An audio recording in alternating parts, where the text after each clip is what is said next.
a choice right now, between fear and love. It's just a ride. Out of the dark night of ignorance and into the shining light of truth. Expanding reality. A population of citizens capable of critical thinking. We don't see things as they are, we see them as we are. There's a level of reality where everything dissolves into an ocean of energy. We empower our experience by insisting on our authenticity. That's very profound. Very. 拓展现实。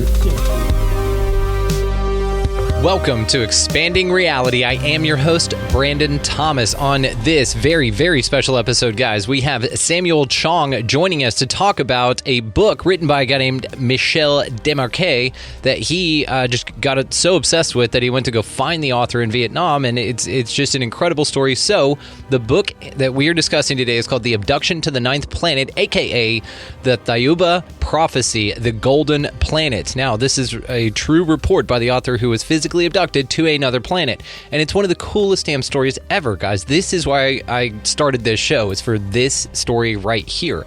It's got everything. First of all, Samuel is incredible. Samuel Chong, which all the ways again to find him and the book, of course, will be located down in the show notes.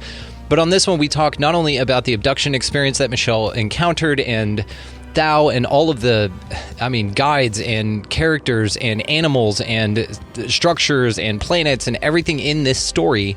But also we cover, former lives, ghosts, mind power, planetary categories, ancient mythology on our planet that's actually very interesting on others. The Bermuda Triangle, vortices, time slips, missing time, Moses, Jesus. Like, this goes so far, and it is one of the coolest damn stories I've ever heard. So you guys are absolutely going to love this episode, and you're going to love Samuel, because again, he's amazing.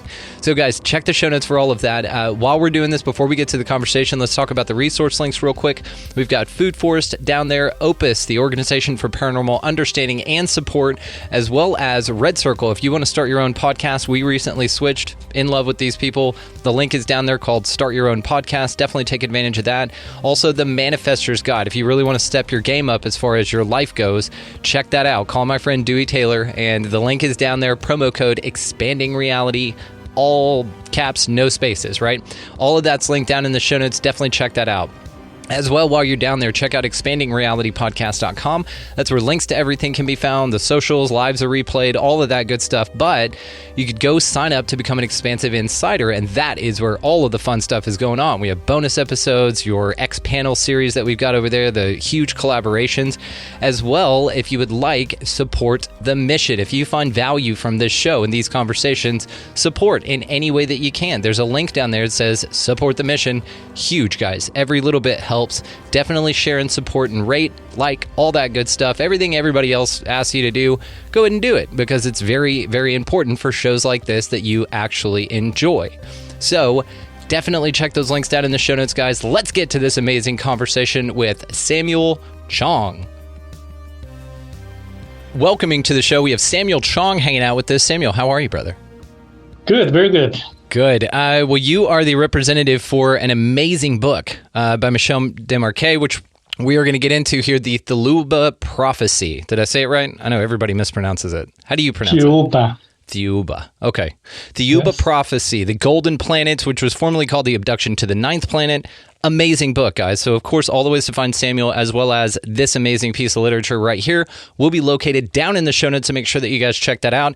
One of the coolest damn stories I have ever heard in my entire life. It's absolutely amazing. It's mind-blowing. It's whimsical. It's fun. It really makes your mind go. And so this is one of the coolest things is finding a story like this that just really lets your imagination wander.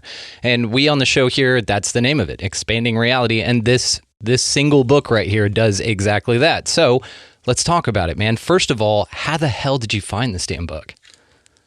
Well, I was searching for information on Amazon, especially for books related to messages from ET contactees.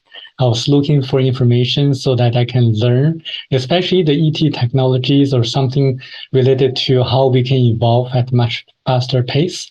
So I accidentally stumbled upon this book, and I checked out from the library, and I found the book extremely fascinating because different from other ET contactee books, this book is very specific on so many details, and we can relate to in our real world, and we can also check the evidence out. You know, I heard your conversation with Karin Swain. Now, I've had Karin on the show before. She's a good friend of the show. She's a great friend of mine, and she's just a delight. So she actually is the one that recommended that you and I connect, and I'm so grateful that she did. This is one of those things. Now, it's interesting. I don't feel that this found me accidentally. I really do look at this as a synchronicity. So do you think still in this current day that you found the book accidentally, or do you feel like you were kind of guided to it, or that there was a higher purpose behind your discovery of it? I think there is a higher purpose because I was always fascinated by the mysteries in the universe, and the reason that I was able to locate the author without really knowing where exactly he was living at that time, that meant something. And also, I think this is my life purpose, is to spread the messages in the book. We are really at a critical moment of time. I mean, our human history is at a very critical moment of time. And I think my life purpose is just to let as many people know about this book as possible so that people can really act accordingly. Awesome. Well, we're going to definitely get you a few more here today. So this is right on par. You're right on brand. I'm telling you, I'm so excited about this conversation. So you sent me a digital copy of the book, but that wasn't good enough. I dove into this and just went ahead and ordered one. And man, I've got a ton of notes in here. I've got a ton of questions for you. So let's get started with the author, Michel Desmarquet. How did you meet him? Well, in the postscript of this book, it says there are more things that the author, Michel Desmarquet, was not allowed to write in the book. I was very curious about that, many things that he was not allowed to write in the book. So I was determined to look for him. And I searched on the internet and found a photo of a traveler who took where Michel Desmarquet was living at that time, just a photo of the bungalow. And then I showed the photo to the taxi driver after I landed in the southern Vietnam. And then the taxi driver took me there. And there I found Michel Desmarquet. This is what's so wild with a picture. And it costs you a lot of money to go fly over to Vietnam to find this guy just because of the postscript of a book that he wrote, and you wanted to ask him more questions in person. It's fascinating, man. Why were you so motivated and driven to do that? I'm always a very curious person. I'm very curious about many things in the world, how the governments are run and how the world politics are going to the way that they are right now, and especially to the ET technologies and ET messages. I'm always very curious about what we as human beings need to learn to evolve at a much faster pace. And I think we are just too slow to move up to the ladder. I really wanted to get a shortcut. So I think by reading this book, by meeting the author, asking questions about how we can evolve, and I think that's a shortcut. I always want to take the shortcut, a faster route. Well, I love it because it sounds like the most adventurous thing, just to go on that's the whole motivation for you buying a ticket. It's just to go meet this guy, ask him a few questions because you're so curious and intrigued about the story that he wrote. And you fly all the way to Vietnam to go meet the guy. It's absolutely fascinating, man. So let's just launch into it. So do you want to talk about the abduction with me? Yes. Well, it happened in the year 1987. The author, Michel Desmarquet, he woke up in the middle of the night. He didn't know why, but he wrote a note to his wife saying that he would be gone for 10 days and there's absolutely no need to worry about him. And then he walked outside of his house and he was lifted up in the middle of the air. And then they first arrived in a very unique location, which is a parallel universe. He saw a lot of strange people in the medieval times, and also some of the what we call savages. And it was explained that the reason they first went into a parallel universe was to prevent people on Earth from seeing them. And then after that, after a few encounters, he was brought into the spaceship. And on the way to the planet Thiaoouba, they stopped by another planet called Arima X3, where he saw the devastation after nuclear war.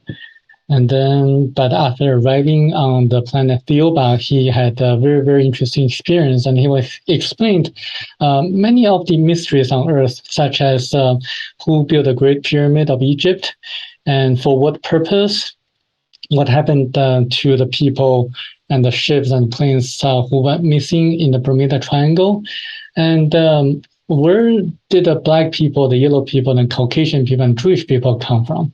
And what happened to the stories in the Bible? Who sent Moses and Jesus Christ to us? And very interesting facts that people really can verify. It's amazing. This book has it all. I'm telling you, it covers the paranormal, ghosts, ETs, interplanetary living, the chakra system. Whenever they get to the end there, and we'll get there. But one of the things I wanted to point out about the abduction itself is it's so interesting because he writes in here, and it's straight out the gate. There's a foreword and the abduction, a preface, and then the abduction. It goes right for it. So one of the interesting things that I thought about this was in where he says that he woke up at about 12:30 a.m., which is not like him at all. He doesn't usually wake up at that hour. He took his pajamas off and put pants and trousers and dress to go out, like to be social out in public. Writes his wife a little note, which, I mean, that's amazing in itself, that in 1987, I don't know if wives are different now, but I don't know that my wife would care for that very much, or say, yeah, you can go, just be gone for 10 days and that's fine. But that was something very interesting that I thought. So what do you think motivated him to get out of his pajamas, put on pants, write the note, and leave? I think the ETs knew about him and also his wife. His wife was kind of a very suspicious person in a sense that she still thinks that Arthur, the other Michel Desmarquet, had an affair with another woman. So to this day, his wife just doesn't believe what happened to him. But his family, other members of his family, like his son, believes everything happened to him, but not his daughter. So his family is divided. I think the ET or ETs know every single thing about him and his family. I think that's the reason. Yeah, and when he comes back as the chapter returning home, that's when he explains to his wife, hey, just let me sleep. He sleeps for like 36 hours. And again, guys, I'll link all this in the show notes. You've got to get this damn book. It's one of the most amazing reads ever, because even if it is a story made up and that, yeah, he did just go gallivanting for 10 days or something, it's one of the coolest, most elaborate, and it's full of a lot of wisdom, and it's really, really interesting. So it doesn't matter to me if it's real or not. I have a tendency to think that people that experience this type of thing really do experience this type of thing in one form or another. This entire thing, in my mind also, could have just been a dream, but there are such interesting details in it and such an interesting experience that it's not like writing off a dream as just like, oh, that was a dream and whatever. It has some such profound experiences in it that it more mirrors, in my mind, like a psychedelic experience, to where he's taken on this trip. He learns a lot of things.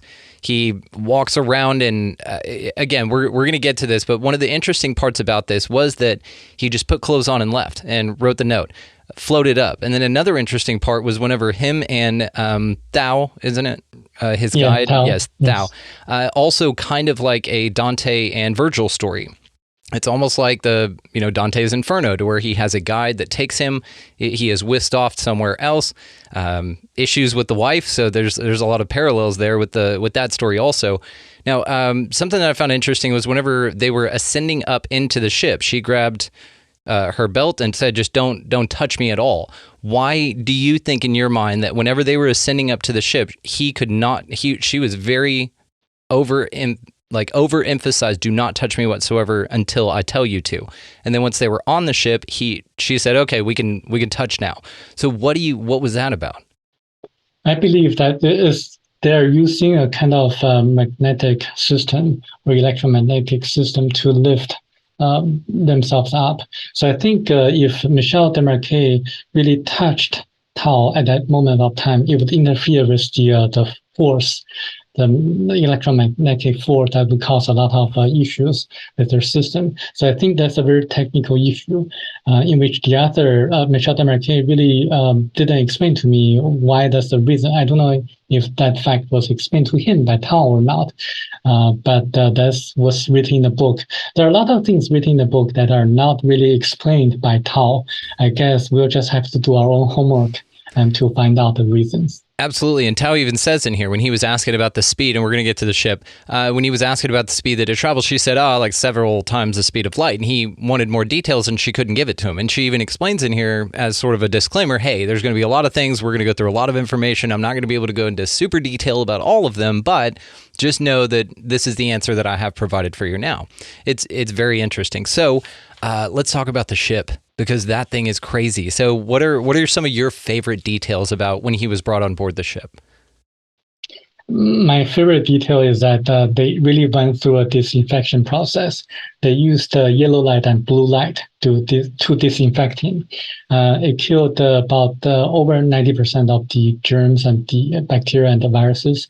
So I think I looked it up on the internet, and I found out that blue light indeed has antibacterial, antiviral effects. Is done by the researchers at Harvard Medical University or Harvard Medical School. And they found out that the blue light is really a very effective way to kill or to disinfect people or objects. I think that has a very, very strong implications to what we are happening right now.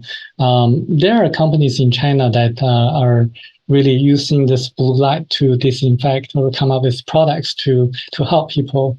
And I think this is something that we need to look into, and because it's cheap and inexpensive and effective. Absolutely. And I didn't look it up, but now I'm just curious when the UV type disinfectant, because we saw that a lot with what happened in 2020, that people were running around with these UV lights, disinfecting things. And I'm not sure if that was around in the 80s. Honestly, I didn't look it up. So audience, if you find that out, write me in. But, it's interesting that this type of explanation that he has, probably there wasn't an example for in our reality. So that part of it was fascinating to me as well. And especially whenever the bright yellow, and he's like, oh, what kind of paint is that? And she's like, oh, it's just the room. It's not paint, and then it changed to that blue. And then another interesting detail was, and of course, she was wearing a clear helmet whenever they met, and then didn't need it once they were after a certain period of time, but then gave him a clear helmet to wear whenever they were kind of in the boxes and rising up off the planet. One of the interesting things I thought also about this was the pills that she gave him. So do you want to talk about that? Yes, after he took the pills and his astral body left his physical body, he was able to really float around and follow Tao, our hostess, and to see everything and to hear everything, but Tao was not able to see him. So his astral body actually left his physical body by just taking the pill and also drinking a liquid. Yeah, she gives him 2 pills, one to do the rest of the job of the bacteria on the inside, which I wanted to ask you just your opinion about. We have our bacteria in our bodies are the reason that we're able to survive. And so, do you think that it just maybe neutralized the bacteria rather than killed it off, or just kind of kept it maybe? What's the explanation for that? Because if you took a pill that killed the bacteria that was harmful to others, it may also not let you survive as well. That bacteria is necessary for us. Right. I think it just neutralized the bad bacteria, and now the good ones, the beneficial ones, are kept. And I think the reason that his astral body had to leave his physical body is that the vibrations caused by the pills were really harmful to the astral body.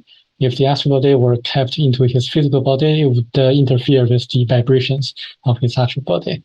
How wild is that? That you're doing something internally, and so they give you like a break while you're, and this is something I think that, and a lot of people think, happen when you dream, right? That your body needs the rest, but your spirit or astral body perhaps does not. And so you go travel and you have adventures, and maybe that's what dreams are, right? Mm-hmm. it was also interesting that he was able to watch Thao pick him up and put him in this box, which I want to talk to you about as well. But meters away from his body, as he said, he moved with the speed of thought. So that's astral body. Now, again, this could be written off. I don't think it is, but it could be written off as just a dream or something like that, because now you're observing things. And even Thao said, just like you said, that I'm not going to be able to see or hear you, but she kept openly speaking as if he could hear her while they were just walking around and stuff. So it's very interesting to me, this delineation, and because a lot of contacts that I've talked to, contactees, say that that's what they took. They didn't take their physical body, and that's why they were able to go through walls and doors and all of these things, is because they take your astral body, not your physical body. So have you ever heard of anything like that? Yeah, I've read a lot of stories about ET contactees, and I think those are really interesting stories. This book, however, is specifically interesting to me because it contains so many specific verifiable details. And I really love this book because this book has a lot of information that I really did a lot of research on. Hell yeah. It's so much fun, dude. It's so much fun. So again, I'm grateful that we're doing this. So the boxes, and then we'll move on from this. So the boxes were described as what? Coffins without lids, right? Yes. Do you know what this made me think of instantly? Is the King's Chamber in the Great Pyramid. Yeah, I actually have been to the Great Pyramid and I saw the King's Chamber. And I think it's very interesting that it coincides with the shape of the King's Chamber. I wonder if there's a connection over there. I know. This is what I'm thinking. This is when you hear like those jump rooms and ancient circle technologies like Avery and Stonehenge and all of that, and stargates and things, maybe this box, that they were in, and he could, while he was being disinfected and everything, and then astral body was out and he was laying in it. It's almost like a way to kind of keep your body okay while you're running around doing your thing, So I was just thinking that this would be a really cool addition to a pyramid as well, and perhaps that's what that lidless sarcophagus that they never found any mummies in was all about, is some sort of connection there. Yeah, I think the book also says that the pharaohs used the Great Pyramid the right way of the supposedly to be used, and I think maybe the pharaohs, the kings, used that box when they were traveling in astral bodies. Yeah. And it's cool because you hear people like Aleister Crowley and stuff like that sleeping in that thing overnight, and the vibrations and all of these very interesting things. So that was just something that I definitely wanted to point out with you. So I, whenever they're running around the ship and he's, in his astral body and walking around to the pilots, or floating around rather to the pilots and just watching everything happen, do you mind just walking us through your favorite parts of that? Yeah, I was really surprised that he saw on the screens like the numbers that we use nowadays. And then he was really surprised when Tao told him that the numbers actually came from Thiaoouba, their people. So I was really surprised. Like, I always thought that the numbers actually came from the Arab world, because we Chinese people call them Arabic numerals, and actually some people say they came from India, and I think it's true that they came from Thiaoouba, and then they gave it to other people, and it spread it to India and the Arabic world and to us. Yeah, because there's some interesting examples of Thiaoubans being here, which we are definitely going to get to. So another thing I wanted to point out was whenever they went to the stop before the Golden Planet, there were 3 spheres that he saw, and one 2 went out to the left and right, and 1 went down. And the zoom that he was so obsessed with is the fact that he could just follow this thing all the way down. Why do you think they don't cloak those things and let the inhabitants of the planet that they're visiting see those? Because we see that type of thing all the time, because the way it's described is that there are basically probes that go out, these orbs that detach from ships. Now, I've seen dozens and dozens of videos and heard tons of accounts like you have about these motherships or whatever, some lights floating in the sky and orbs dropping from them and then moving on, exactly like what's described in the book. But they don't seem to care if people see them or not. Right. They don't really seem to care, because I think on that planet, Arima X3 is a planet that just had a nuclear war. So people there were kind of primitive in a way. So the reason they really wanted to show themselves or really want to help them to indirectly. And I think nowadays we see the probes and we see a lot of things. This is actually a sign of something else in which is kind of related to one of the things that the author Michel Desmarquet was not allowed to write in the book. I think the time is coming, and we need to really bring ourselves into the level that is necessary for our evolution. Absolutely. 100% agree. Yeah. So let's talk about the first man on Earth. So tell us about that.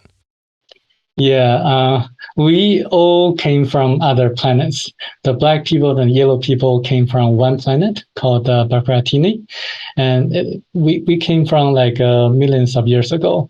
And we the yellow people and black people, Chinese and the black people, they on their original planet. They didn't get along in the very beginning, but after a few wars, including a nuclear war, they learned how to get along with each other. The important thing was to move up to a more spiritual level and to help each other. And then after we came to Earth, and we had to survive on Earth, which had a very different environment, even from today.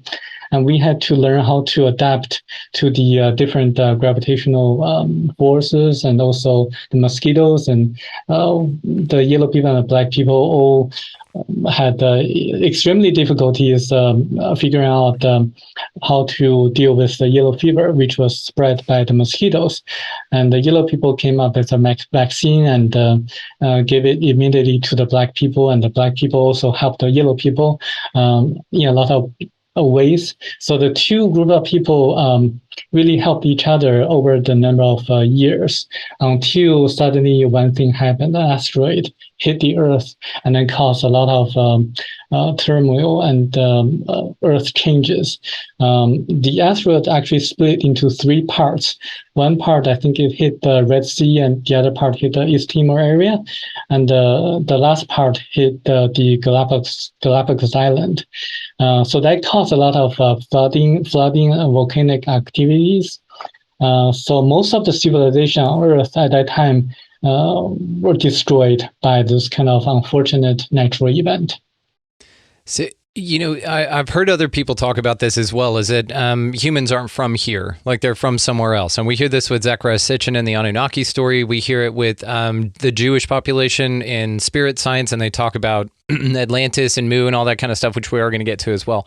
And so this idea of humans not being from here, but just found this planet, and then here they are in one form or another that led us to what we are now. This is very interesting to me. I've also had a guy on named Dr. Michael P. Masters, and he wrote an awesome book you would absolutely love, by the way, called Identified Flying Objects. And he's an anthropologist, he's a biological anthropologist.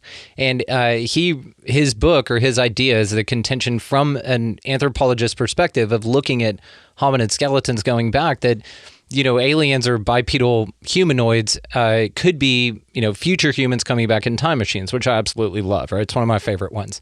But what's really interesting about something that he said in relation to this was about bipedalism. So it's actually this upright body, the 2 legs, 2 arms, torso, head. All of that stuff is actually a horrible design. It's not good at all.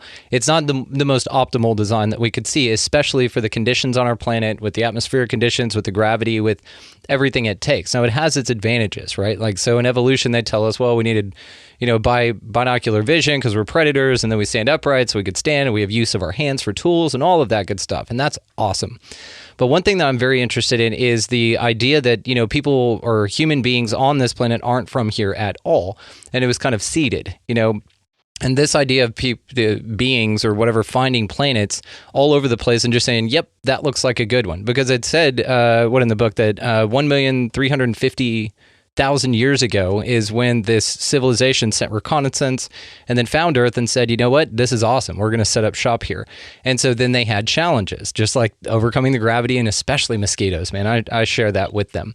So do you think in any way that they could come down and make the planet more habitable for them, even after the reconnaissance missions? Like they could send something down to kill all the mosquitoes off, or make it easier on them, maybe even technologically, to handle being bipedal on Earth?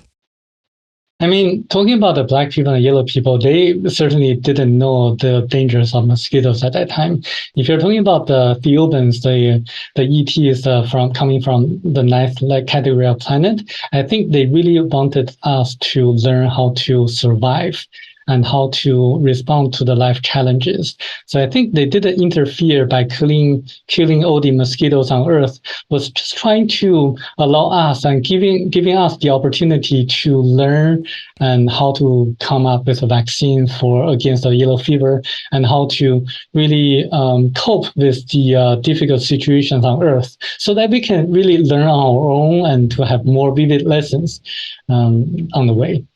One thing I like to point out is that when I was reading this book the first time or second time, I was curious about why the author Mishlove mentioned that the planet Baccaratini was cooling down. And that's the reason they migrated here, the black people and yellow people.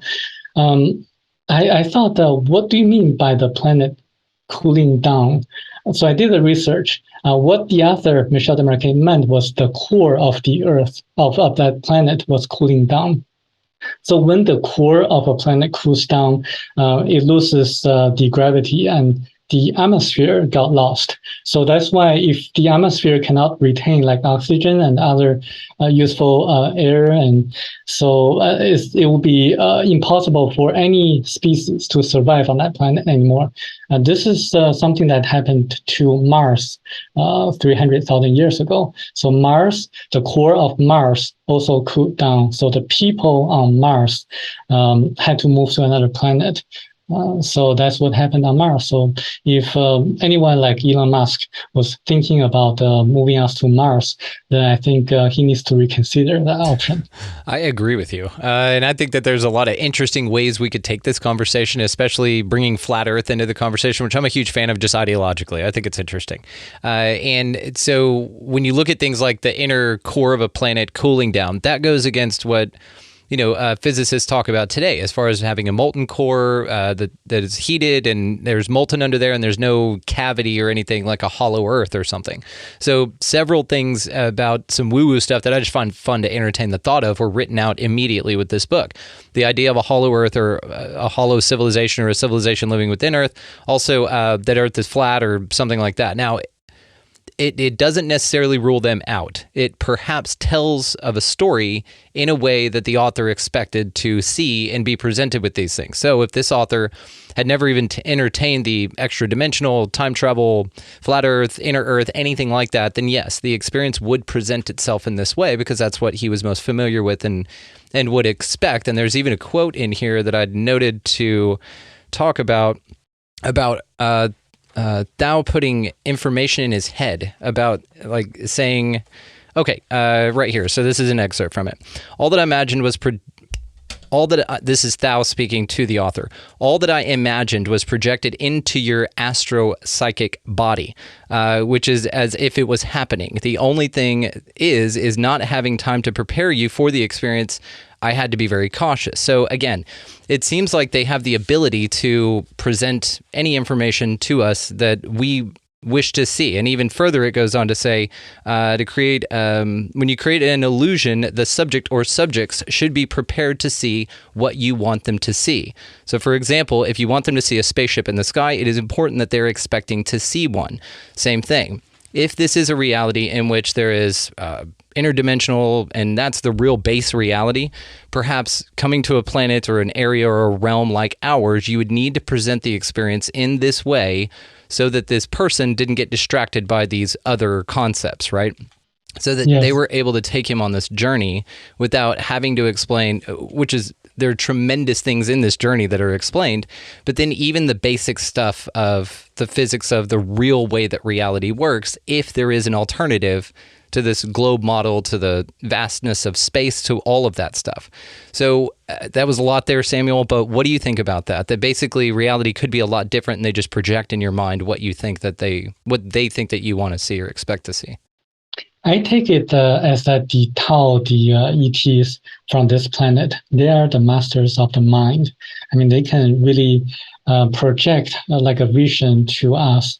They know how to do a lot of wonderful things that Jesus did in the past, like levitation and telepathy, and also real magic, which is kind of like a form of projecting a scene and to let people feel that they are really experiencing the realities. And I think it explains a lot of interesting paranormal events on Earth. For example, a lot of people actually saw the tears of the Fatima, and I think this book mentions that that's actually an illusion created by a chain reaction.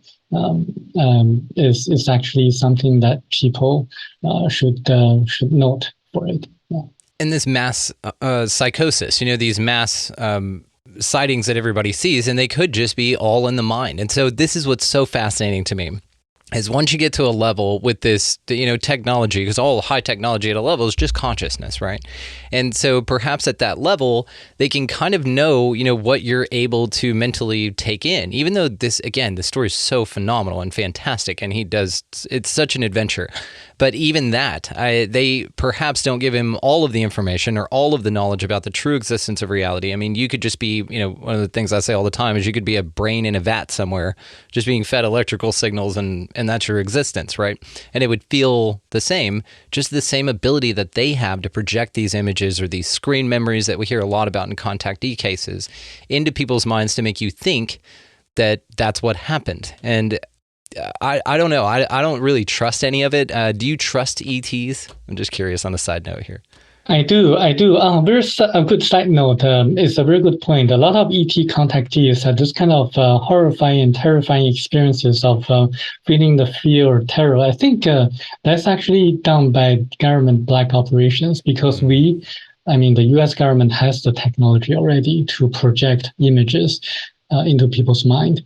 And I do believe that the horrifying, terrifying experiences are actually done by the black operations. But the ETs, if you think about it, if the ETs really want to kill us or enslave us, they would have done that a long time ago. They could have done that thousands or millions of years ago. They didn't need to wait. They don't need to wait until now to do this to us. So I think the ETs are actually, especially this group of ETs, are actually helping us and guiding us like mentors, guiding us to the right path. And actually, they have done that many times in the past. It's been recorded in the Bible, and also a lot of ancient scriptures.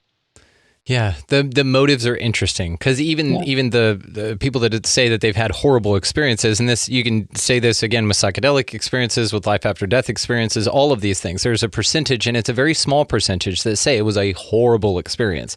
1 star, 1 Yelp review, right?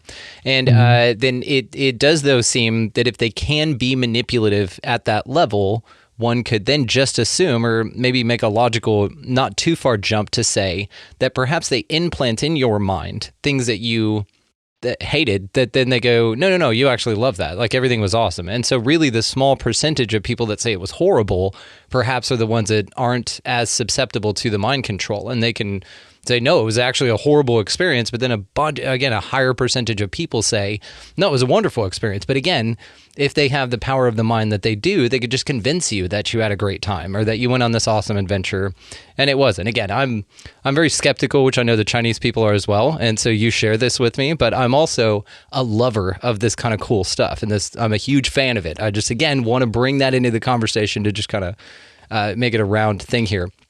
So let's definitely talk about Mu and Easter Island. So you've been to Easter Island, which is crazy cool. What was that like? It's a very interesting island, and I was trying to find information and just to see how receptive the people are to this kind of knowledge, where the statues came from. And I found that it's kind of very unfortunate that people were trying to survive and trying to live a very pleasurable life on that island, and they were really kind of not looking for a lot of information like we have been talking about. But the island is very beautiful, and it's fascinating. It's one of the most unique places I've visited, and it's a very remote place. And it took me a while to plan that trip. And it's better to know Spanish on that island, because people don't speak English that well. Yeah. So I've always been curious because I've heard the journey is crazy just to get out to Easter Island. So tell us about that journey. We flew from Los Angeles to Santiago, Chile, and then we took the plane to I think Land Chile to Easter Island, and we're really lucky. We found my family members. They don't speak Spanish, so they relied on the tour guide who spoke English. That's very nice. And we kind of traveled the whole island and saw the statues at the moas, and also we saw a lot of the volcanic volcanoes and kind of a very interesting experience. On that island, my son actually read a book, Thiaoouba Prophecy, but unlike me, he was not really into it, but he read it as a science fiction. And that's fine. I mean, because even so, there's a ton of wisdom in here. Now, I'm like you. I take it as like, I think it's awesome, and it'd be crazy cool if it's real. It doesn't need to be real for me to consider that's an experience that this gentleman had. Like, I don't need for someone else to validate their personal experience for me to say that they didn't have it, right? Because there's no way for any of us to prove this. And I'm not interested in that game anyway. I think it's an awesome story, and I dig the hell out of it. So, the Easter Island thing is very interesting as well, because wasn't it part of a huge, larger continent or a bunch of islands before they sank? Right. Before it was part of the continent of Lemuria, and it sank 14,500 years ago. And it was actually like a quarry where they had this kind of specific stones they were trying to build to commemorate the people from Thiaoouba. On Lemuria, back then, when people were living there, they had a very unique civilization that was far more advanced than what we have nowadays. On that continent, they didn't have money. People were highly evolved in the sense that no one took advantage of another person.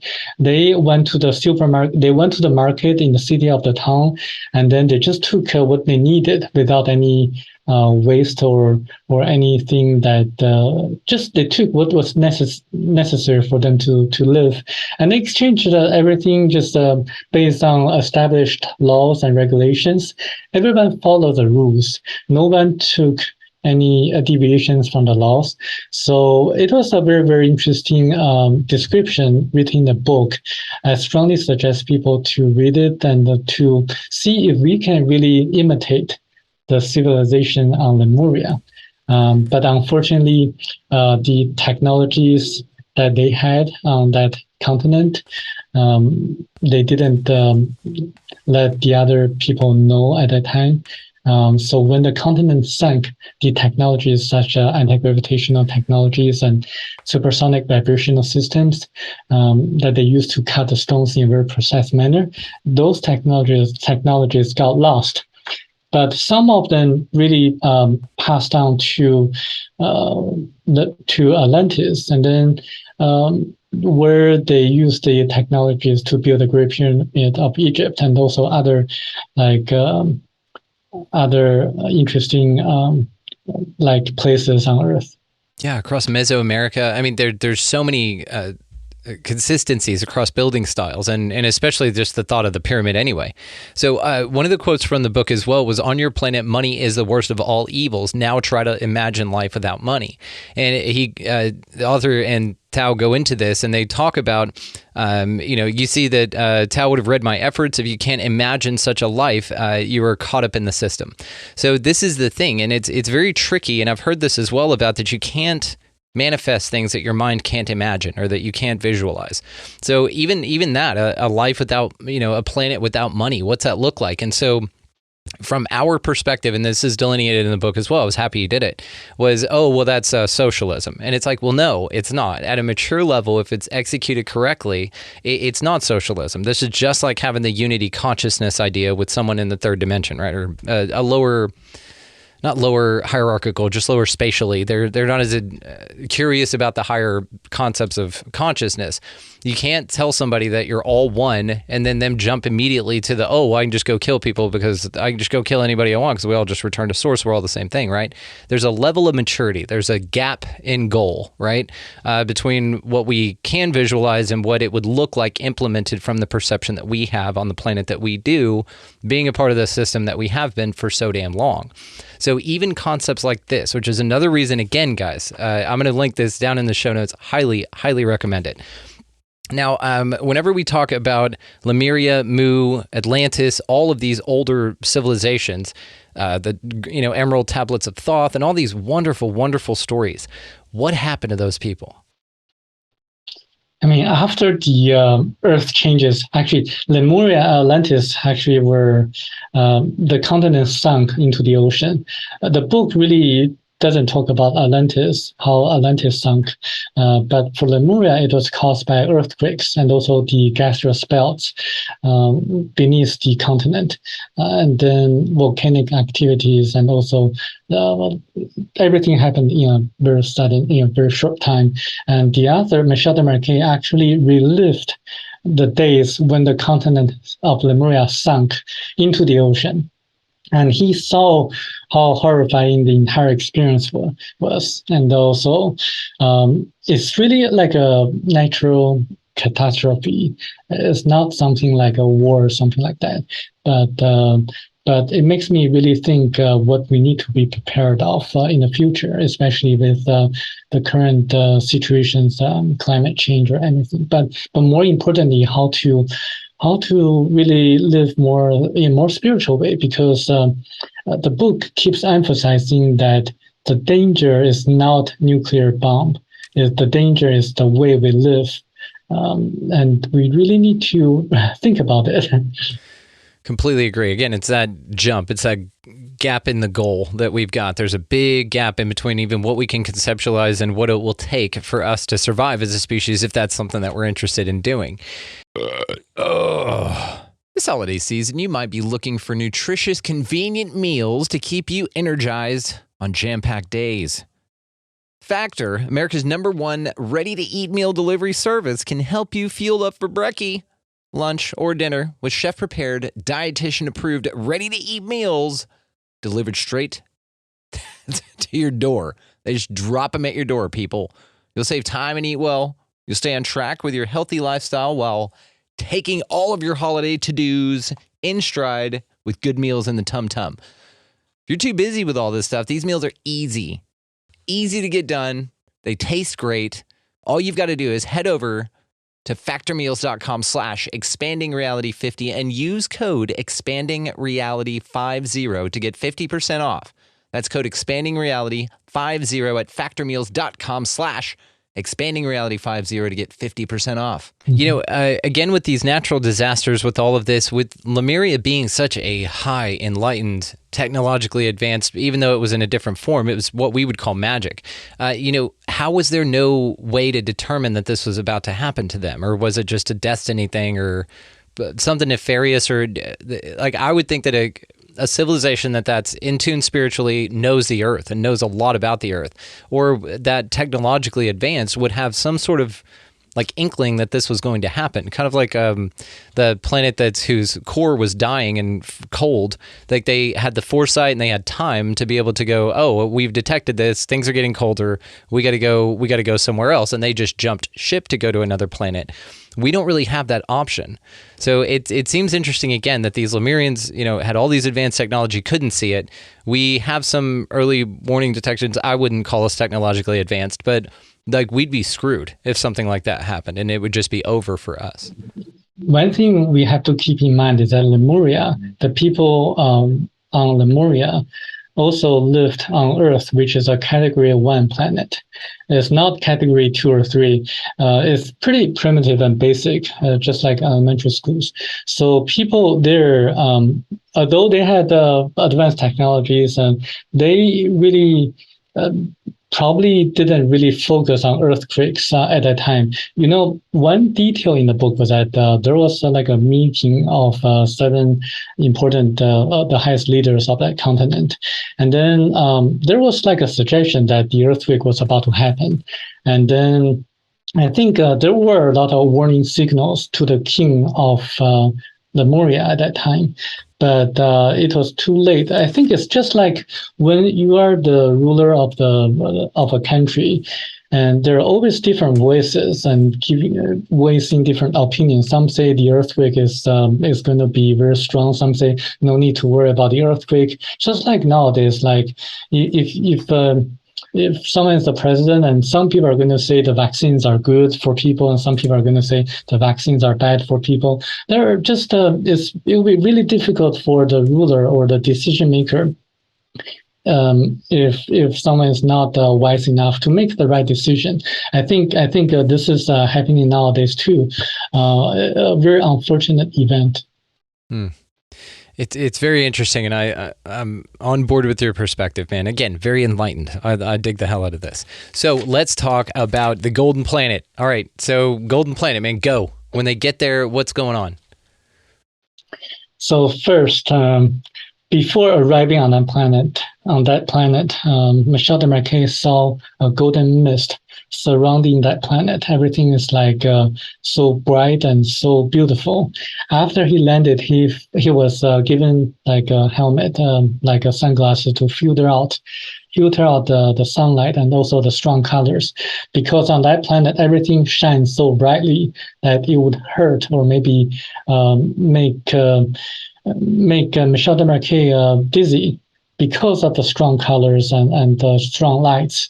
And also another thing is that the gravity on that planet is lighter than on Earth. So Michel Desmarquet had to really be careful when he was moving around. If he really uses force too strongly, he would have jumped up maybe a few meters. So he really had to be careful. His ego really wanted, his ego was really expecting like a red carpet and the leaders of the planet Thiaoouba welcoming him, but it didn't happen for a very good reason, because his purpose of visiting the planet was not really to be like a guest. He was more like someone who made mistakes or someone to be taught a lesson. So in that role, he landed on that planet. That's why when he really was expecting like a welcoming team, or it really didn't happen. Instead, after the first day, when he was led to the 7 great masters of that planet, he was really taught spiritual lessons, or taught very important knowledge that he had to write a book on, and then to let us know about it. Yeah, it's so interesting. It's like going to university out of state. You know, you think, oh, this is going to be great. I'm going to college for the first time. This is great. And then you just show up and they're like, here's your schedule. Go to class. You know, you're here to do something. You're here for a purpose. I think that's funny. So what is one of the most mind-blowing things that you think about the Golden Planet? I mean, besides all of them, there's so many mind-blowing things, but what's one of your favorites, or a few of your favorites? I think everything is. One of the most mind-blowing, actually two. One is that they can really make water from air. They can also make, they can also move around using this kind of small device, anti-gravitational force, and also a kind of magnetic force that people really didn't need cars or trains to move around. And the second thing is that their food is kind of like a powder that releases calories in different times, so that one would not need to eat anything within 48 hours. So those two things are really interesting. And also, among other things, like how this is not written in the book, but Michel Desmarquet said in an interview that they received information by kind of downloading information from another person, from another Thiaouban. For example, if they want to learn everything about the Earth, then they would download the information from the expert of that subject matter, and they would instantaneously know everything about Earth. So this is very interesting. Also about the animals, it's just so many things. I know. Well, tell us about the animals. Go ahead. I think it's great. I love your passion with this, by the way. You're just so great to be doing this. Go ahead. Yeah, Michel Desmarquet saw like very interesting and strange animals on that planet. A lot of the animals he saw really were imprinted or shown on the pyramid, where he saw the Lemurians people, the Lemurian pyramid, like animals with human head, or animals that look like human but they have animal heads. He also saw like a horsewoman, and heard the horsewoman speaking in a language that sounded like a human language. And the horsewoman just galloped very, very rapidly, and also kind of communicating with Tao, his host on Thiaoouba. He also saw like dolphins. Dolphins are spiritual animals, and they're the smartest animals on earth, probably. And Tao specifically mentioned to Michel Desmarquet that the dolphins are really unique animals, and they have dolphins on Thiaoouba as well. One other thing is that the people on Thiaoouba, they really didn't have this kind of false modesty. So they only wear clothes when needed to. For example, they when they walked on the beach, everyone was naked, and they only they kind of see clothes as a something that to wear on just for functional use, not to hide embarrassment or something like that. And when Michel Desmarquet saw them being naked, then he confirmed that they're really hermaphrodites, like having male and female sexual organs. Fascinating information. It really is. And yes, the modesty thing was very interesting. And I'd loved it when Tao told him about, because near the end of the book, they talk about why they were hermaphrodites. And so she even said, "Oh, I can't believe it took you this long to ask." You know what I mean? Because they were like at the very end of it, right? And I guess he was just nice or something. So he didn't want to be rude, right?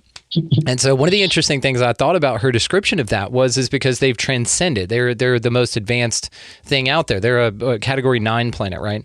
And it's one of these things to where, like, once you get to a certain level, it's all you. Everything happens within you, and they can just create bodies and create everything out of other means than by sexual reproduction. So there's no real need for them to be in that form of duality. They've transcended it. And they even talked about the different energetic systems, like the 9 different bodies, like your astral body, and that relates to the 6 major points, like your chakra systems, and all of that is in the book, guys. So I'm not going to go any further into it. Get the damn book. It's one of the best investments in your mind that you will make, is reading this damn thing.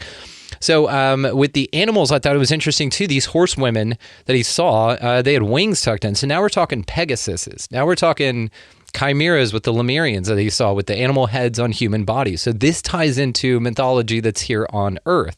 Do you think that that's where we get that mythology from, and that maybe it wasn't mythology, it was just a historical record? Right, I think it's historical record. It's not mythology. Even in ancient Chinese texts, they talk about different kinds of strange animals and different strange plants. They call that Shanhai Jing, which is the scriptures of mountains and oceans. So they describe this kind of a very strange place, unique place that people can visit by going on a ship, landing on that continent or place. They would see all this kind of different strange animals, just like half human, half animals. I don't think that's a coincidence. I think that's a fact that happened in history. What's so weird though is that we have examples of cheetahs and then we have examples of humans, but you don't see in the wild anymore humans with cheetah heads, right? So at some point, I guess they were just split off, or they just said, we're not doing this anymore. But I mean, it's just interesting to me how you can put an animal head like that, hair, everything, on just a physical body. Same with the half horse, centaurs or anything like that. Like, it's very interesting. Like, where do those origins come from? Like, were they bred that way? You know what I mean? I mean, because our Earth mind is going to sit here and say, okay, so some guy had it off with a cheetah, and then eventually, I guess, they made cheetah humans. And what does that look like? So even that in itself is a rabbit hole to just go crazy on. What do you think about that? I'm just curious about your opinion. We won't hold you to this. I think people who are interested can find more information and do their own research. But I think there are more important messages in the book that are more profound and also more imminent, that we really need to focus on that, which is to open our eyes up and to really wake up. I think there are more important messages in the book than half human, half animals. See, I love that answer, because that's the kind of questions I ask, though. I'm just like, ooh, I want to know what you think about this. But yes, I also want to talk about the technology that allows them to just fly around everywhere, because they even say in here they were flying over a city, there were no roads, there was nothing like that, because they just didn't need them. No trains, no cars, like what you said. So what was the device? The Tara and the Litolac, right? Yes.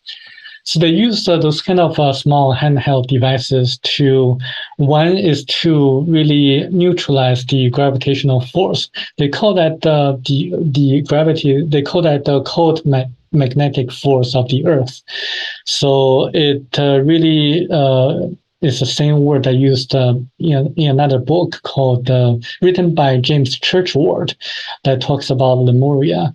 So they also called gravity cold magnetic force of the Earth. So I find that very interesting. And also they used another device to really move people around after neutralizing the gravity. And I think if that could be invented, then a lot of the oil companies are going to go bankrupt. This is one of the biggest arguments, man. This is one of the things that I think about constantly, and I think about this high technology being available to humans and how we'll find these people, and you can see news stories about this all the time. People invent a car that runs on water, or they can pull water out of the air, or they have ether and all of that kind of stuff, to where you're not dependent on petrol, on anybody, really. You can be completely self-sufficient, and then they're found dead, and then they suicided themselves and all this stuff. And so this is that next step. This is that breakthrough. One of the things I find so interesting is that this technology is out there. The U.S. government allegedly has it, like you alluded to earlier, and I don't disagree with you. And that though it's not going to be released to the public, so not without something tremendous going on. So do you think that you'll ever see that in your lifetime? I definitely will. I'm trying to spread the information and the knowledge that people can do themselves. And it's not very difficult to do, but they cannot really apply for patents because they relate it to national security. Because if they know about patent law, anything that involves national security cannot be patented. So they have to really have this kind of altruistic goal in mind to serve the public, to serve the people. Really have to make this technology and the products public immediately. It's really something just, if you think about the vibrations, you can use a specific frequency to break the covalence bond between hydrogen and oxygen in order to extract hydrogen from water molecules. I think that's as long as someone can find that frequency and cause this kind of vibration, it's very easy to do. Many people have done that in the past, and there are YouTube videos showing that they have done that in the past. It's just that someone has to have the courage to commercialize it and to do it altruistically. So you think that you'll see that in your lifetime? I believe so, yes. I love this. I love your attitude. I'm a boundless optimist like you. So I'm right there with you. I think we're going to see it too. There's going to take a shift, right, in the systems in place here for the people to take the power back. And hopefully that happens in a very non-violent way. But we've seen in the past, and we've never really seen that in our history, in our written history that we're told about on this planet, just simply because we're not privy to that information. So I definitely want to talk about some of the messaging in the book, but I have a few more just woo-woo questions for you here. So Bermuda Triangle, talk to us about that. Yes.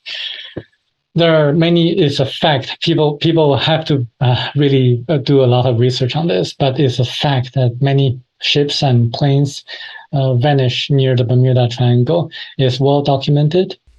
And what happened was that the Bermuda Triangle is a vortex, maybe like a portal, a warp that suck the planes and ships that around it into a parallel universe. So inside a parallel universe, time stops and people don't feel any pain. And it's a very unique location, and that it's like a sphere floating around in different locations, and they constantly move to different locations. And I find that interesting because the book specifically mentioned that there are many places like this on Earth. Bermuda Triangle is probably the most well-known one. But there are other places too, like there's a guy named David Paulides that documented many people who went missing in national parks in the U.S. So there are kind of clusters in different national parks that people tend to vanish a lot, and those are just very interesting and very strange cases. Like for example, a man went missing, and then people find that man like a day later on the back of another mountain. It seems that it's impossible for that person to travel in such a long distance in such a short time.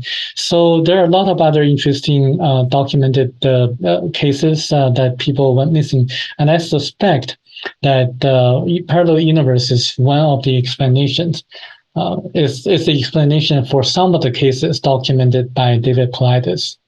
Yeah, and the missing 411. I love this. And, Yes. and one of the other, I'm sure you've heard this about the Grenada Treaty that they allegedly signed with Eisenhower. Have you heard about this, where they exchanged technology for the permission to take human beings? Yes, I've heard of that. I think they signed a treaty with a little grace. And this is not written in the book, but Michel Desmarquet, in a public lecture in 1995, specifically mentioned about the grace. They say that the grace, the Thiaoubans say that the grace are actually from Category 1 planet. They indeed implanted certain devices on people, but not as many as people claimed. Only about 150 people or so by 1995. And they did that because they really wanted to monitor how we respond to the increasingly decreased immune system that we have. And we have had this kind of issue since 1948. I think when the atomic bomb exploded. So they also had the same issue, the grace. So they're a dying species. So they really wanted to learn how we respond to the same situation that they had in the past. So that's the whole reason of doing so. And the Thiaoubans say that there's absolutely no danger of the implants. So they're also monitoring the grace activities to make sure that they don't harm us. So there's nothing to be afraid of. And I actually just had one friend of mine, a client of mine, who had this kind of encounter with a grace. And she suspected that she was implanted. And I told her not to worry about it. They cause no harm. Yeah. And Dr. Roger Lear used to yank these out of people. And in his whole career, I think he pulled like 30 or so out, something like that. Do you remember the number? Do you know who I'm talking about? No, I'm not. Roger familiar Lear. with that. Oh, cool. Well, I'll send you something on him. Okay. Okay. So yes, and this is all fascinating. And then that was going to be my next question: is why did the Thiaoubans allow interference on our planet from another species? But it's because Category 1 can mess with Category 1, right? Not really. I mean, as long as they don't interfere with our free will or interfere with our own decision makings, I think those are kind of allowed. Remember, if you really read between the lines in the book, the Thiaoubans intervened with our activities many times in the past, but mostly for positive, but all for positive purposes, all for this kind of to induce our activities into the more spiritual path. They destroyed the two cities, Sodom and Gomorrah, and they, for a very good reason, because the people in the two cities punished the people who did the right thing or who helped others. So they punished the people who kind of were like cancer cells, spreading the bad things to people who got in touch with them. So they had to destroy the two cities. They also intervened other things like helping the U.S. government to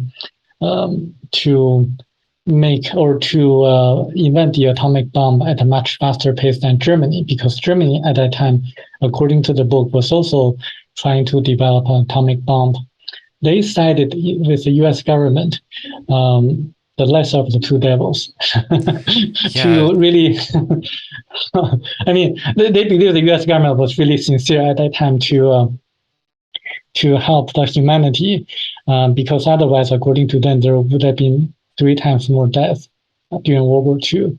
So if you really think about that, they really didn't interfere with our free will. They kind of, in a way, they kind of like helped us in a more indirect way.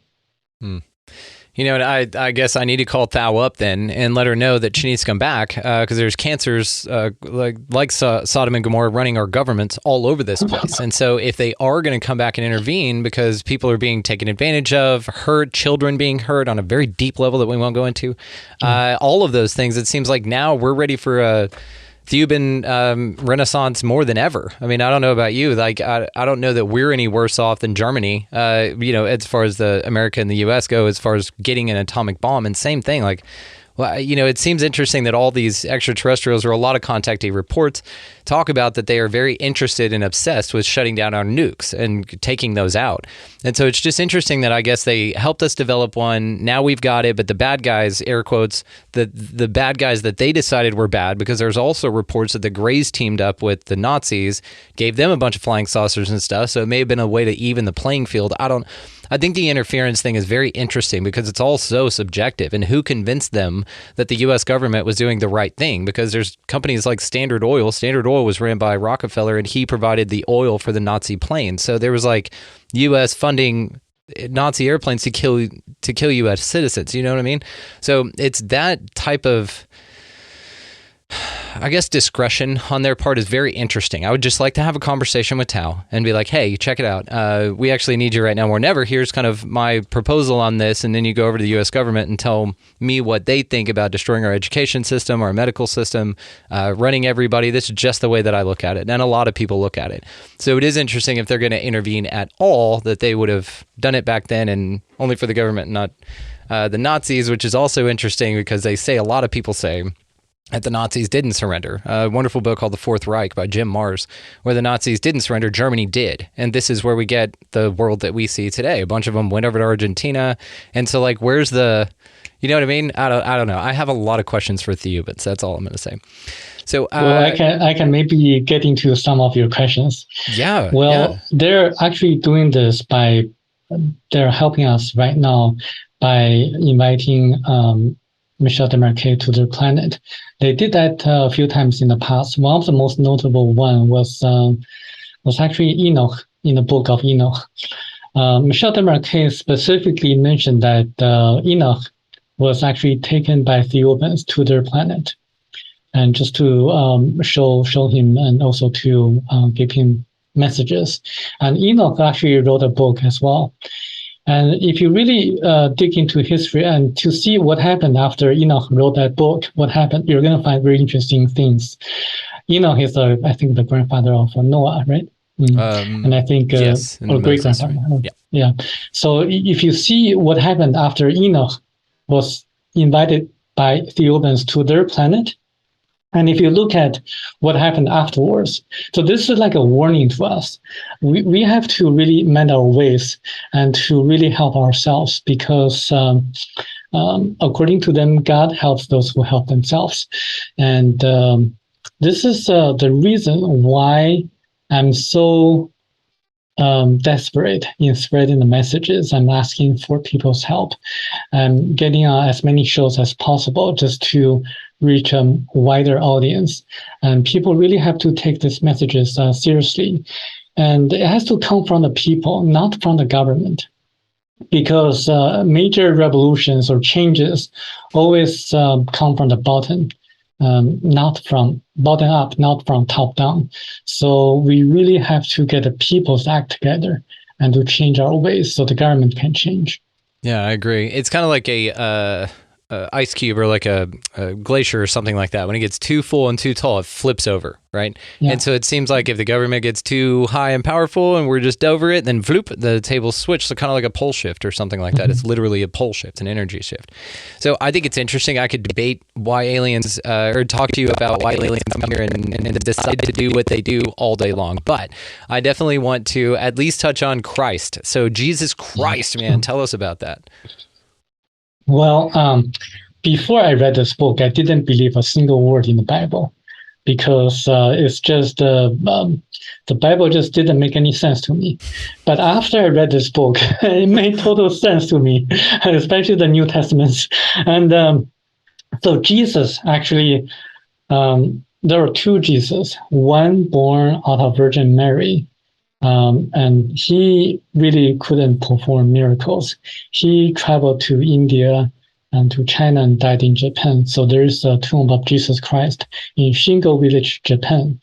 That Jesus was highly spiritual and very intelligent, very smart, but he couldn't perform miracles because he forgot everything. When one reborn, so one reincarnates, one had to go through like the river of oblivion, forgetting everything happened in the past lives, forgetting all the knowledge to perform miracles. So that Jesus implanted into Virgin Mary's embryo, the uterus with the embryo, was the Jesus who really died in Japan at the age of 105. And people can check it out. The Shingo village, Japan, there's a tomb of Jesus Christ. But the Christ who could perform miracles was actually one of the Thiaoubans. And because he really was someone who remembered everything, remembered what was going to happen to him, he was able to perform all the miracles as documented in the New Testaments of the Bible, the four Gospels. And especially after reading this book, Thiaoouba Prophecy, I think any reasonable person who really wants to be more spiritual would really want to research what really did Jesus Christ teach in the New Testament, and how we can learn from his teachings. And I think this is a very interesting thing that I've been really working on, is to let Christians know that there's another possibility that Christ actually was one of the ETs. What I love is if Christians love anything, it's to be told that actually your Messiah was an alien. So like that's I know that you're probably being received pretty well on that. I love this, dude. I think that's so cool. Yeah, and it's fascinating because then there's that missing time in the Bible, and all of these very interesting things, and even the concept of like an immaculate birth or like a virgin birth, right? Because Mary wasn't a virgin necessarily; she just didn't do the beast with two backs to make Jesus. Basically, there was something implanted in a gap, right? Like they hadn't been intimate in a while or something like that. But this is very interesting as well, because then, like you said, being birthed gives you that, what do you call it? The river of amnesia? River of illusion? Yes, I love that, by the way. That's going to be, that's amazing. So one of the things that's interesting that I heard somebody point out the other day, that's, yes, not in the book, but it was about Adam and Eve and how they weren't born, right? They were, as the story goes, they were built, right, out of stuff here and part of God, but they weren't birthed like from a vagina and all that stuff. But Cain was. And so one of the interesting things this guy was pointing out was that the first human ever was a murderer. You know what I mean? So what does that tell you about the human race and what happened to us after that? Is the very first person that slipped out of that birth canal and went through the river of illusion ended up just being horrible, and nobody that you wouldn't want to hang out with that guy, right? So okay, so a couple more things here. I could just talk to you about this stuff forever, dude. Okay, let's definitely talk, while we're on Bible themes, about Moses and the Jews. So tell us about what the book says about that. Well, Moses really led the Hebrews out of Egypt. And part of what happened was that the Ethiopians were involved in parting the Sea of Reeds, not the Red Sea, but the Sea of Reeds. This has been verified by a lot of scholars who did a lot of research on what happened in Exodus. It's really not the Red Sea, but the Sea of Reeds. And Moses was actually not a Hebrew, but an Egyptian, according to this book. And there are a lot of interesting details. And the reason they chose the Hebrews or the Jewish people was very interesting, because the Hebrews or the Jewish people came from category 3 planet. It's not written in the book, but Mishlove Desmarquet told me personally that Jewish people actually came from a category 3 planet by accident, totally by accident. They fell on Earth. Their spaceship had a technical issue, so they had to land on Earth. So they fell to Earth by accident. They had to survive in a very kind of difficult environment, because we are category 1. So they encountered a lot of difficulties, and they're still encountering a lot of difficulties nowadays. So I would suggest people to read the book, and I'm not going to be able to elaborate more because it's a little bit controversial, but it's very interesting. It is. And if you're going to be controversial, this is the show. But absolutely, okay. I love your style. We will absolutely refer to the book on this. So definitely wanted to talk about the docos as well. Now, this is back on the Golden Planet here. So what are the docos? The docos are the building structures where they live on planet Thiaoouba. So they were built by a very interesting force in which they have a core. The core emits this kind of force field. When people enter it, they could feel the force field. After they enter it, they can see totally outside. So from inside to outside, everything is transparent. But from outside to inside, people will not be able to see anything inside. And birds can land on the docos, and some of the docos are kind of like eggs, upright eggs. Some of them are like eggs laying down. So they're kind of like chicken eggs or something like that. And one interesting, towards the end of Mishlove Desmarquet's journey, he was led into a golden doco, which is a very, very special structure. He was shown other kinds of ETs, the corpse of other ETs. So there are about close to 200 ETs. And he was told that in our galaxy, so there are other ETs that the Thiaoubans helped throughout history. So it's kind of implying that we are not the only one that they have been helping. So among the 3 category 9 planets in our galaxy, Thiaoouba is one of them, and they have helped close to 200 ETs, including us. So in a sense, they're the more superior guys that we should look up to, and we should really follow their directions. And I always believe in learn from the best and know everything there is. And if we are to learn from the best, and Thiaoubans are the people to learn from, and not the Greys, because the Greys are category 1. So this tells you something. If you really want to learn from the more advanced ETs, get this book. Absolutely do it. And it's so interesting that they have just like a collection. It reminded me of the Collector from Nowhere from the Avengers movies, where he just has all these species of things. I think Howard the Duck was trapped there too. So it just kind of reminded me of that, which was very interesting. And there's so many things about this book and about the Golden Planet. And he even says it in there that it's not so alien and foreign. It's something that you can look at and recognize. It's not like going to a fractal other dimension where things are just crazy and people have like 9 faces and they're all geometrically changing all the time. Like really something difficult to conceptually wrap your mind around how it works conceptually. But even things like people flying, the eggs, I mean, all of these things, yes, it's a structure. We have homes here. When you go into our homes, you have to physically open something, walk in, and then they need to be maintained, and you can only see out if there's a transparent window, which people can also see back in. But in there, they have these home structures, these docos, that you can walk in, and they're completely transparent on the inside.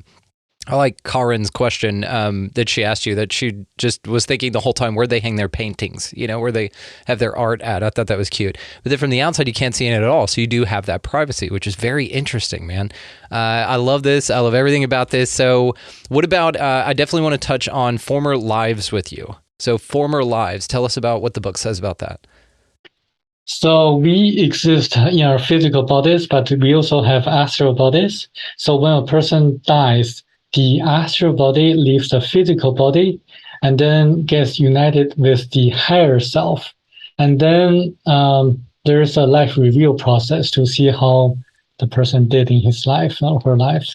And the person would be able to feel how the other people felt when the person did something, whether good or bad. And then there are other spiritual lessons to learn, and the higher self would also give and fall to another physical body of a baby, and to be reborn, to be reincarnated again.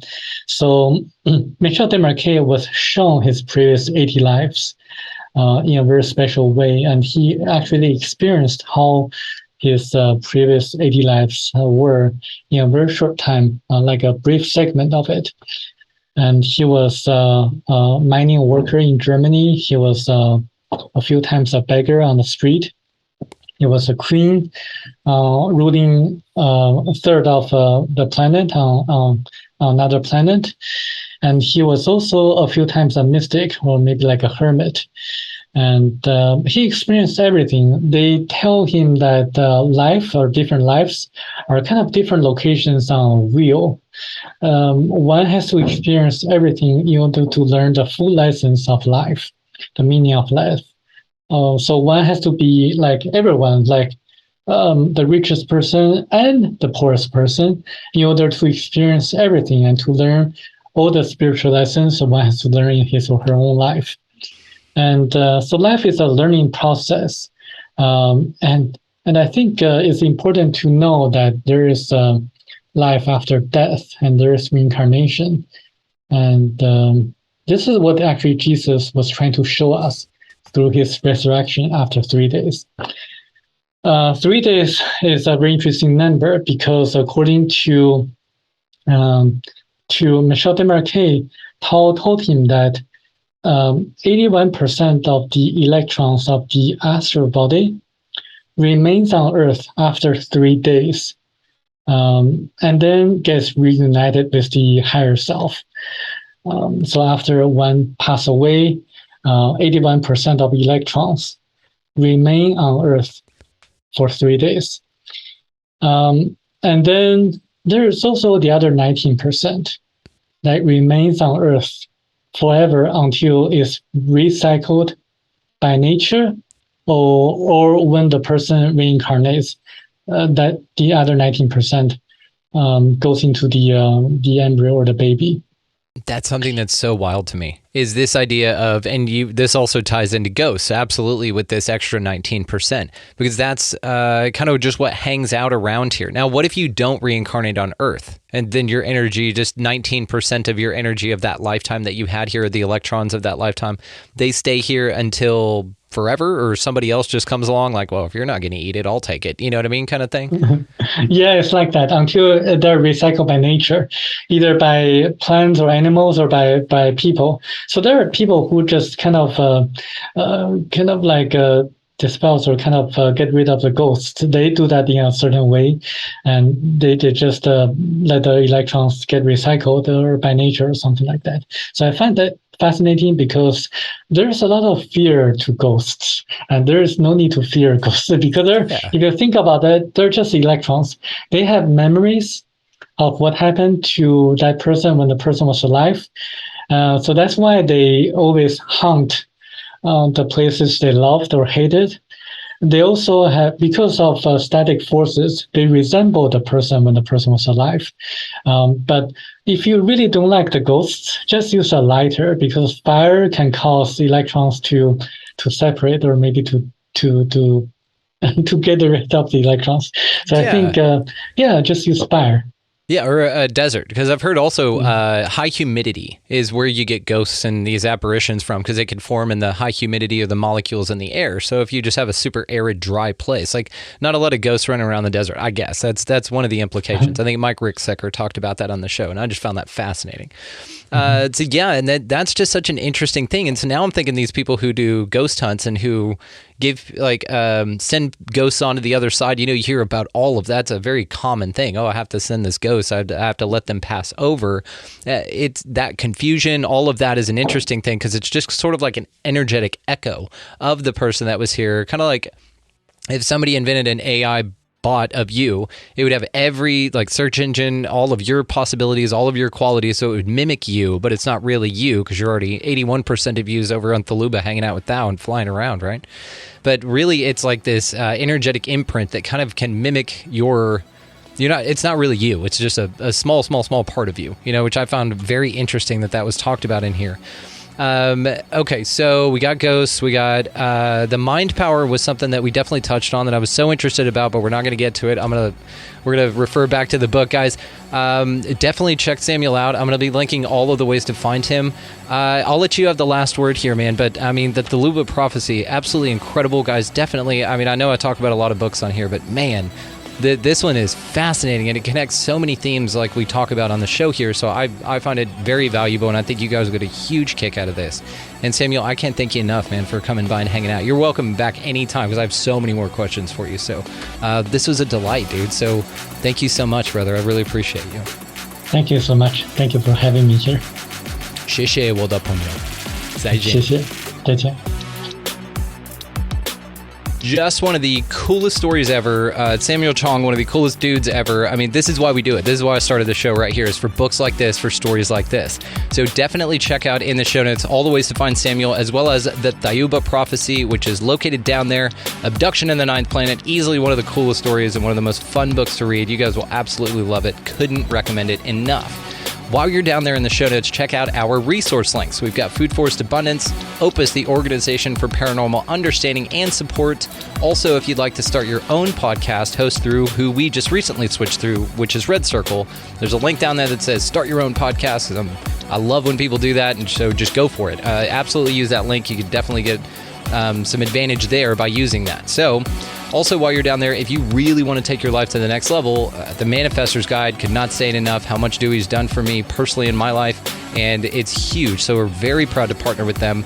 Use the promo code Expanding Reality, all caps, no spaces, at checkout, and you'll get an even bigger discount on top of the scholarship that is that link down there. So take your life to the next level, guys. I could not recommend it enough. That's why we support it. Also, while you're down there, check out expandingrealitypodcast.com. That is where you can sign up to become an Expansive Insider member. Now, that's where all the bonus stuff, we have some crazy cool conversations. It's a different vibe. I'm getting people messaging me about that are just like, dude, it's crazy amazing. So it's like 4 different shows in one. So it's absolutely awesome. You guys are absolutely going to love it. It's a wonderful community and just some crazy cool conversations going on over there. So if you like this, you will love that. So go sign up to do that. You can do that located down in the show notes, expandingrealitypodcast.com.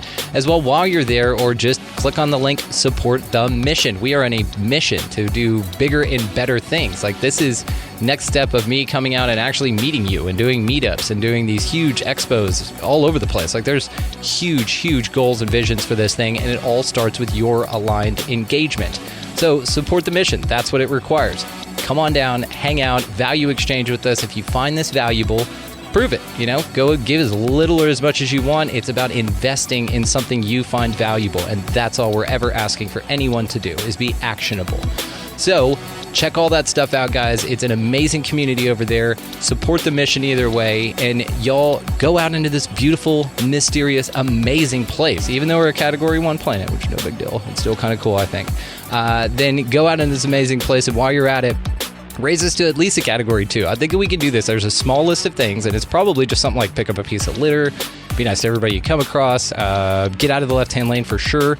Maybe even value exchange with some folks in line around you. If you just want to make a human's day or something like that, possibly a lizard person, but either way, make their day by just buying them a coffee or a meal. Something small to you goes a huge way in raising the category of our planet together.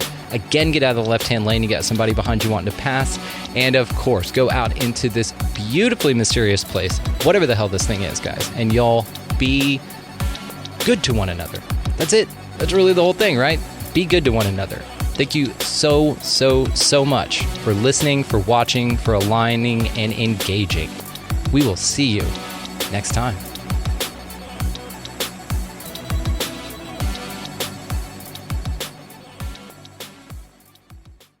Recently, our client Tommy met his banker to discuss continuing his father's restaurant legacy. In us, he found a partner that understood the importance of passing the torch. First Horizon Bank. Let's find a way. Go to firsthorizon.com/Tommy.